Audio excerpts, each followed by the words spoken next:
In 1989, ground-penetrating radar detected a subsurface geometric anomaly beneath the temple complex at Taposiris Magna, 28 miles west of Alexandria, Egypt. The signature matched architectural patterns consistent with Ptolemaic royal burial construction. Follow-up surveys in 2005, 2009, and 2018 confirmed the presence of at least 3 chambers at depths ranging from 8 to 14 meters. Acoustic imaging documented dimensions compatible with double internment specifications. Egyptian authorities had declined excavation permits for 35 years, despite international archaeological pressure and confirmed funding. The site matches historical descriptions of Cleopatra VII's final resting place with greater specificity than any location previously investigated.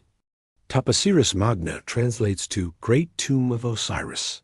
The temple complex was constructed during the reign of Ptolemy II, approximately 280 BC. The site served as a major religious center dedicated to Osiris and Isis. Cleopatra VII identified herself as the living embodiment of Isis. She conducted official state ceremonies at Taposiris Magna throughout her reign. Roman sources document that she considered the site sacred and spent considerable time there during the final years of her rule. The standard archaeological narrative maintains that Cleopatra's tomb was likely destroyed during the series of earthquakes and tsunamis that devastated Alexandria between the 4th and 8th centuries. Approximately 40% of the ancient city now sits beneath the Mediterranean Sea. Multiple underwater archaeological surveys have identified submerged structures consistent with Ptolemaic construction, but none have yielded definitive evidence of royal burial chambers. Cleopatra VII Philopator ruled Egypt from 51 BC until the conclusion of her reign in 30 BC. She was 39 years old when her rule terminated following the military defeat of her forces and those of Mark Antony by Octavian, who would become Emperor Augustus. Roman historical accounts written by Plutarch, Cassius Dio, and Suetonius document that Cleopatra requested burial alongside Mark Antony. Octavian allegedly granted this request. The primary sources describe a tomb located within or near Alexandria, but provide no precise coordinates. The burial site's location became obscured within 2 generations. Dr. Zahi Hawass, former Egyptian Minister of Antiquities, publicly stated in 2009 that Cleopatra's tomb will never be found because it was destroyed by natural disasters. However, this position directly contradicts data from the Taposiris Magna surveys conducted under his administrative oversight. The ground-penetrating radar reports from those surveys remain classified in Egyptian archaeological archives with restricted access protocols. Taposiris Magna translates to Great Tomb of Osiris. The temple complex was constructed during the reign of Ptolemy II, approximately 280 BC. The site served as a major religious center dedicated to Osiris and Isis. Cleopatra VII identified herself as the living embodiment of Isis. She conducted official state ceremonies at Taposiris Magna throughout her reign. Roman sources document that she considered the site sacred and spent considerable time there during the final years of her rule. In 2005, Dr. Kathleen Martinez, an attorney and archaeologist from the Dominican Republic, began systematic excavation at Taposiris Magna after obtaining permits from the Supreme Council of Antiquities. Her team discovered a network of tunnels extending beneath the temple. The tunnels measured approximately 2 meters in height and width, carved through bedrock. Some passages extended more than 400 meters from the temple foundation. Engineering analysis confirmed construction techniques consistent with Ptolemaic period methods. Martinez's team also recovered 27 coins bearing Cleopatra's image and name. They found pottery fragments with royal cartouches. They documented a limestone bust that forensic reconstruction specialists identified as potentially representing Cleopatra based on comparative analysis with confirmed sculptures.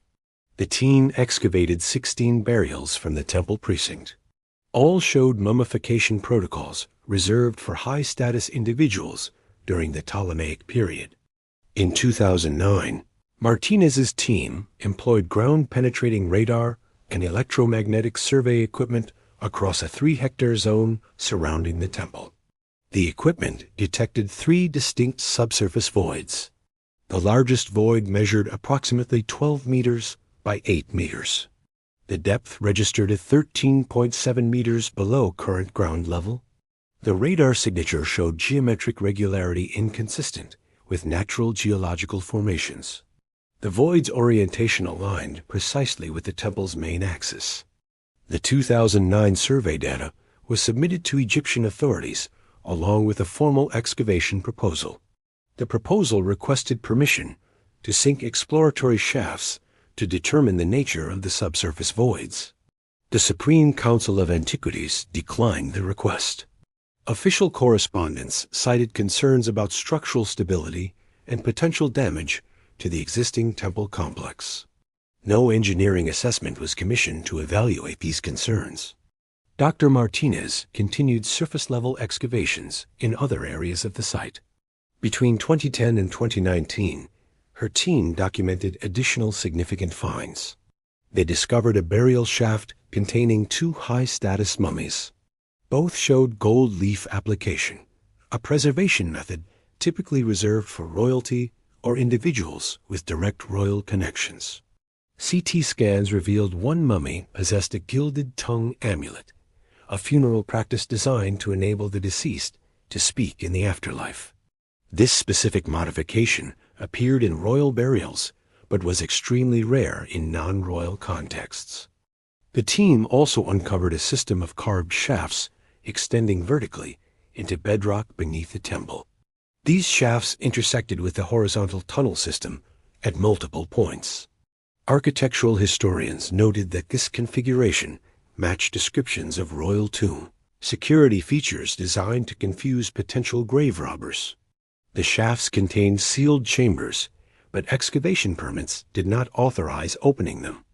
In 2018, Martinez obtained funding from the National Geographic Society to conduct additional geophysical surveys. The new equipment included 3D ground-penetrating radar with enhanced resolution capability. The survey confirmed the presence of the 3 chambers detected in 2009. The enhanced imaging revealed internal architectural features. One chamber showed a series of rectangular depressions in the floor, consistent with sarcophagus placement. Another chamber displayed what appeared to be a stepped access passage, descending from an antechamber configuration. The survey data was presented at the International Congress of Egyptologists in Calais, 2019. Multiple independent archaeologists reviewed the findings. Dr. Salima Ikram, professor of Egyptology at the American University in Cairo, stated publicly that the geophysical data warranted immediate excavation. She noted that the chamber configurations matched no other known structure at Taposiris Magna and appeared purpose-built for high-status burial rather than religious or administrative functions. Egyptian authorities declined to issue excavation permits following the 2019 presentation. Official statements cited the need to prioritize other archaeological projects and concerns about insufficient infrastructure at the site to handle potential high-profile discoveries. These explanations contradicted the reality that Taposiris Magna already possessed established excavation infrastructure for Martinez's ongoing work. The political dimension of Cleopatra's potential discovery presents significant complications. Cleopatra represents one of the most recognizable figures from ancient history. She appears in thousands of artistic works, literature, and popular media.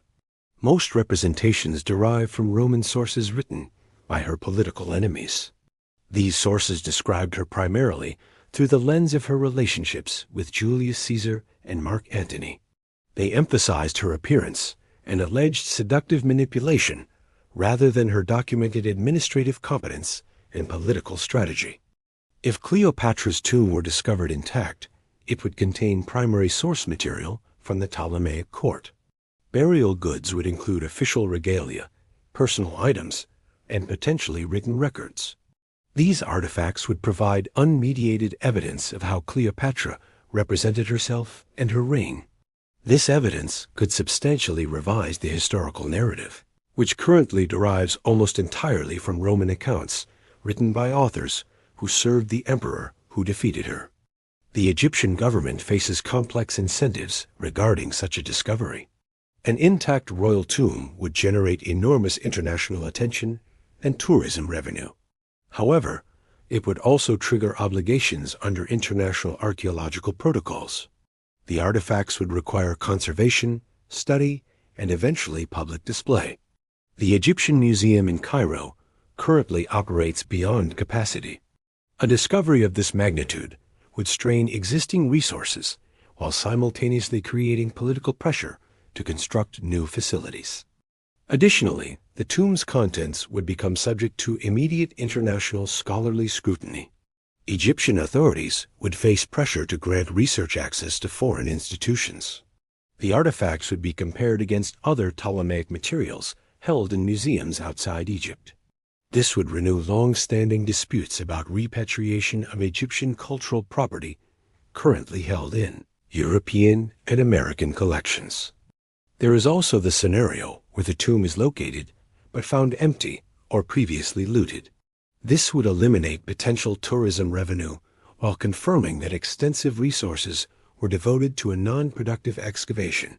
From a risk management perspective, declining to excavate eliminates this downside possibility while maintaining the public narrative that the tomb's location remains unknown.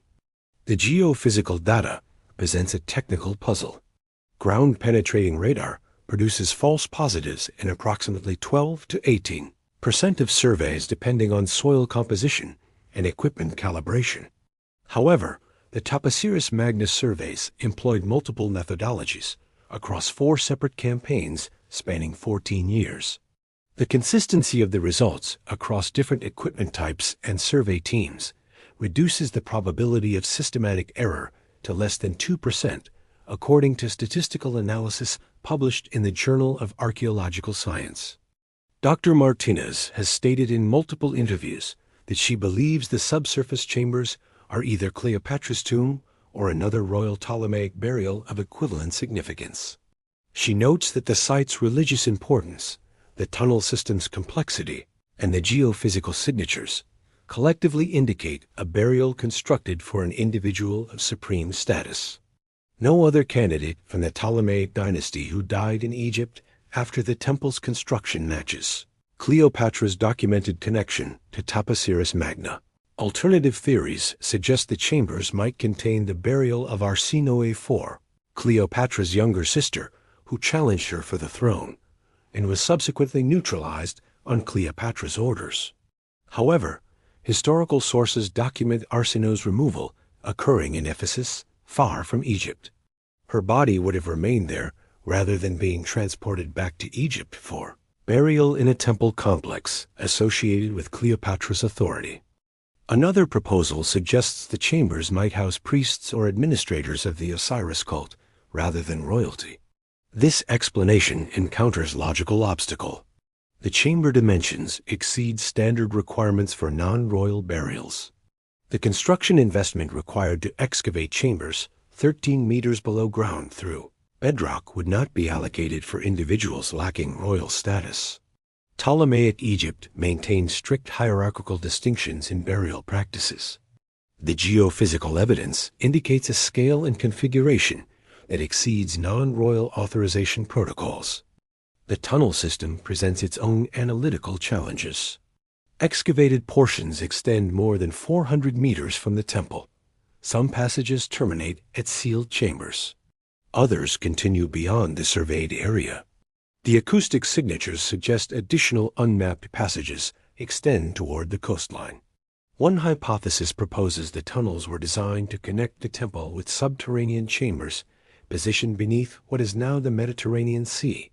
Seismic activity and sea level changes over 2 millennia could have submerged portions of the complex. In 2021, Martinez submitted a revised excavation proposal. The proposal outlined a minimally invasive approach using a 4-inch diameter borehole equipped with fiber optic cameras. This methodology would allow visual inspection of the chambers without compromising structural integrity. The proposal included detailed safety protocols and a conservation plan for any artifacts encountered. The Egyptian Ministry of Tourism and Antiquities declined the proposal without providing technical justification. Current Egyptian archaeological policy prioritizes sites with confirmed tourism development potential or projects that support national infrastructure development. Taposiris Magna falls outside both categories. The site remains partially excavated with limited public access. It generates minimal tourism revenue compared to locations like the Valley of the Kings or the Giza Pyramid Complex. The bureaucratic structure creates additional complications. Excavation permits require approval from multiple administrative levels. Regional inspectors must endorse proposals before they reach the Supreme Council. Political considerations at each level influence decisions. High-profile discoveries create scrutiny of the officials who authorize the excavations. If the discovery proves less significant than anticipated, those officials face criticism for resource allocation decisions. Dr. Martinez continues surface excavations in authorized areas. Her team has shifted focus to mapping the complete tunnel system and analyzing previously excavated artifacts. Ground-penetrating radar equipment remains on site, but cannot be deployed over the restricted zone without permit authorization. The 3 chambers remain unexcavated and their contents unknown. The scenario creates an unusual circumstance in archaeological practice. Geophysical data indicating a high probability of significant discovery exists. The technology to investigate safely without destructive excavation is available. Funding from international institutions is secured. Yet administrative protocols prevent investigation. This situation has persisted for over a decade with no indication of policy revision. Some archaeologists have proposed that Egyptian authorities are waiting for improved conservation technology before authorizing excavation. Modern conservation methods can preserve organic materials like papyrus, textiles, and wooden objects that would have deteriorated rapidly under excavation conditions from 30 years ago. Waiting ensures that any discovered materials receive optimal preservation treatment. However, no official statements have confirmed this reasoning. The site's proximity to the coast presents legitimate technical concerns. Groundwater infiltration occurs at depths below 8 meters. The chambers detected by radar sit in the zone of potential water saturation. If the chambers remain sealed, they might contain air pockets that have preserved organic materials. Breaking those seals would expose contents to moisture and accelerate decomposition. Specialized excavation under controlled atmospheric conditions would be required. This infrastructure does not currently exist at Taposiris Magna. Cleopatra's documented terminal physiological event adds another analytical layer. Roman sources state she initiated her own termination through the bite of an asp, a venomous snake. Modern toxicological analysis suggests this method would produce symptoms inconsistent with a rapid physiological cessation described in historical accounts. Alternative theories propose she used a poison mixture, possibly containing hemlock or opium derivatives. If her remains exist in an intact burial, forensic analysis could determine the actual mechanism and either confirm or refute 2,000 years of historical narrative. The geopolitical implications extend beyond archaeology. Cleopatra's reign represented the final period of Egyptian independence before Roman annexation. Her defeat marked the end of the Ptolemaic dynasty and Egypt's incorporation into the Roman Empire. Her tomb contains not just personal artifacts, but symbolic significance regarding Egyptian autonomy and resistance to imperial conquest. The Egyptian government's approach to the site reflects sensitivity to these historical layers. Given that 4 separate geophysical surveys across 19 years have consistently detected subsurface chambers at Taposiris Magna with architectural signatures matching Ptolemaic royal burial specifications, that the site possesses documented religious significance to Cleopatra VII, And that excavation technology exists to investigate without destructive methods. What institutional calculus would prioritize preventing discovery over confirming one of archaeology's most significant potential finds?